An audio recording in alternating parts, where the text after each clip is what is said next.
fédération sénégalaise bu athlétisme. voilà. dégg nga dirigé nga ko. mais tey jii. wala xaw ma ko woon.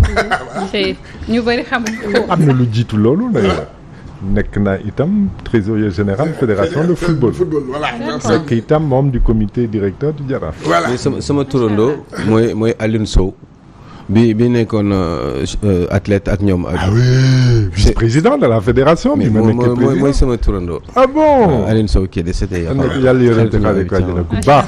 donc nag mu ngi noonu mais tey jii yow nga nekkoon maanaam président fédération bu athlétisme nekk discipline bu gën a titré au Sénégal parce que champion du monde avec Ami Mbacké Thiam.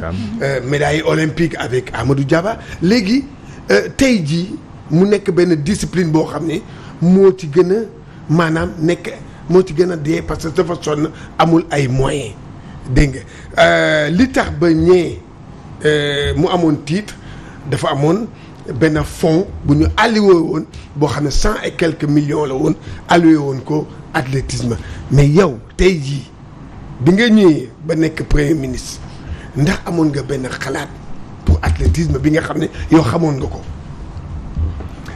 non xam nga boo ñëwee nag nekk premier ministre sport ngay toppatoo doo toppatoo benn discipline ndaw. d'accord waaw. waaye ci li nga wax am na solo ñu taxawal loolu ñu ngi koy xalaat ñun ci suñu programme de la péréquation entre les disciplines ndax dëgg la. faydaal nañu football te war nañ ko faydaal ndax football dafay indi xaalis bu bari waaye itam war nañu xalaat activité sportive yoo xam ne mën na indi ni nga ko waxee yow de la satisfaction ba noppi nag mën na indi itam occupation générale large des jeunes de la jeunesse dans le sport ndax réew buy màgg xale buy màgg dafa soxla sport ba pare dafa soxla champion di ci gis boppam et loolu sañ nañ ko jëlee ci football waaye mën nañ ko jëlee itam ci feneen te athlétisme bokk na ci le gabarit des Sénégalais man ci li ma xalaat c'est fait pour par exemple le 400 mètres de demi-fond, le 400 mètres et moi je faisais du cyclisme là qui doon entraîner Diaba.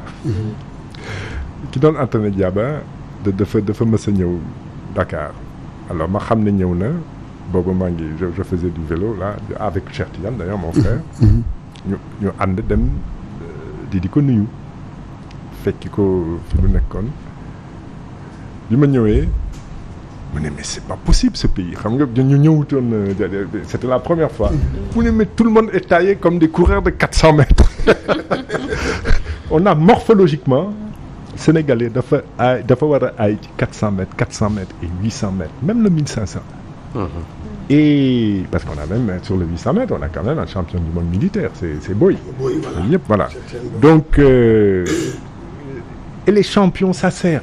Dans un pays c'est des modèles pour la jeunesse ça peut être utilisé c'est xoolal au Kenya xam nga ndax xoolal ko bi Kipchoge di dawul son marathon à Berlin en deçà de 2 heures mais xoolal Kenya rassemblement bi fa am ñu koy topp à distance muy réussir naan nii di ñëw vers man sama yaram dafa doon daw sax bi ma gisee image bi mais on a besoin de ça et nos sports doivent parvenir certes à mettre l'accent sur ce qui mobilise le plus mais à ne rien oublier ndax ñëpp mën nañ ko jëriñoo donc il faut une meilleure répartition des ressources et des soutiens waaw mais yow li Sénégalais yëpp di kii mooy maanaam ñu bari nee nañu politique sportive amul gouvernement bu fi ñëw doo teg benn politique sportive dégg nga maanaam li nga xam ne moom mooy texte yii di maanaam di doxal suñu sport yi texte yi dafa dem ba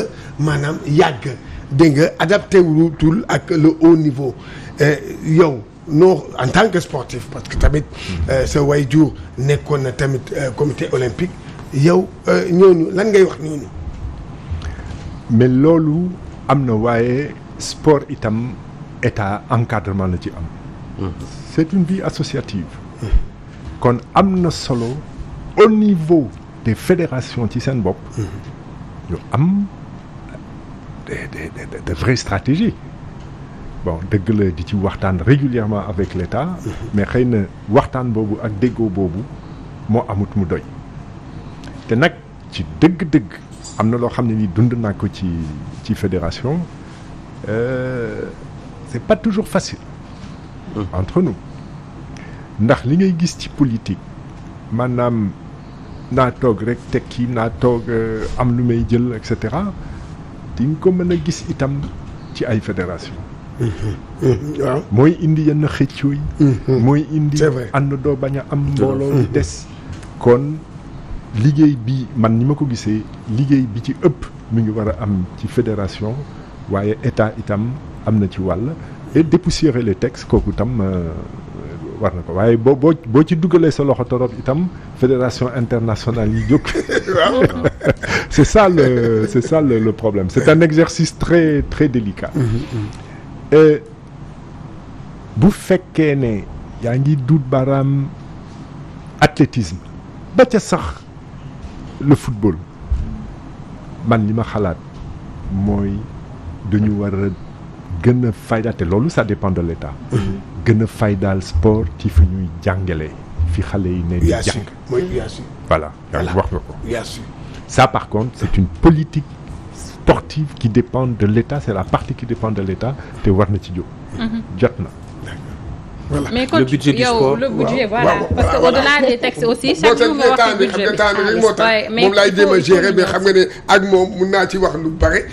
waaw c'est ça. 0,00 voilà toujours. voilà tey jii 1% le sport. comme ni nga koy waxee yaa ngi nii di wax njëriñu sport luy sport di indi ci dëkk ak lu mu kii boo xoolaatee sax Macky Sall laa ngi nii dégg nga bi Sénégal gagné muy bàkku xam nga ne kon sport dafa am njëriñ ci réew. mais lu tax 1% ci budget wu Sénégal ba léegi ñun amaguñu te moom mu diggoon ko newoon 1% bi muy falu yow la fal premier ministre. waaye 1% boobu gis ñu ko te moom moo ko waxoon. ñu ngi ci 0,00. ba léegi du ñàkk bés bu ñu bàyyee di jënd ay armement ak non jël yoo xam ne mën na ñàkk bu boobaa bu ñu mën a yokk yokk wàllu budget. sport En tout cas mais c'est vrai non mais wax nga dëgg fayalu ñu ko jox ñu ko gëddëm de mais yaa nekkoon premier loolu am ministre na. aussi. Fekkee nga lu bari. bi mu ko diggee Sénégalais yi ba pare yow yaa ñëw pourquoi témoin defoo ci ay jéego. xam nga nag boo ñëwee ci gouvernement fekk ñi toogoon ñoom ci seen bopp naan juin doo fay salaire ñëw ci gouvernement FAO ne la PAM ne la y a 1 million de personnes ñoo xam ni ñu ngi xiif dans le ferlo ñëw ci gouvernement fekk njëg lépp yokk nga xalaat leneen lu dul financer sport salaire boobu foo leen voilà. noo leen Les urgences étaient ailleurs. noo leen fayee woon salaire boobu En tout cas. monsieur le premier baal ma ci dem monsieur le dama la ci bàyyi. Cheikh Diallo monsieur le premier ministre nan ngeen fayee salaire yooyu période boobu parce que juste quelques mois avant Abdoulaye Wade dafa am lu mu waxoon ne na dina moom bés bu fi jógee wala après régime bi di ñëw dinañ am problème pour fay salaire yi et on avait remarqué que 10 jours après que le président Macky Sall soit élu ait été élu président de la République il est parti Dardar rencontrer Sarkozy sans doute pour régler le problème des salaires je crois qu'il était revenu avec à peu près 90 milliards est-ce que c'est vrai ou est-ce que c'est faux? D'une manière générale, je pense que le nouveau gouvernement et le nouveau président de la République ont rassuré les partenaires techniques. Ça, c'est la première chose. La deuxième chose, il faut quand même le reconnaître et l'accepter, il y avait une marge d'endettement d'accord disponible. Elle n'existe pas aujourd'hui.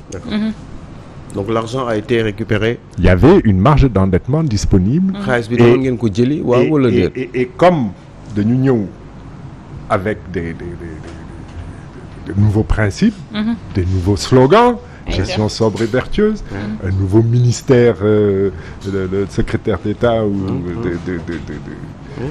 la bonne gouvernance, un premier ministre qui n'avait jamais fait de politique, qui n'était même pas fonctionnaire. Qui était rassurant et rassuré. Voilà, donc la communauté internationale, un gouvernement de 25 ministre Aïcha. de grande qualité, de haut niveau. Ça a rassuré.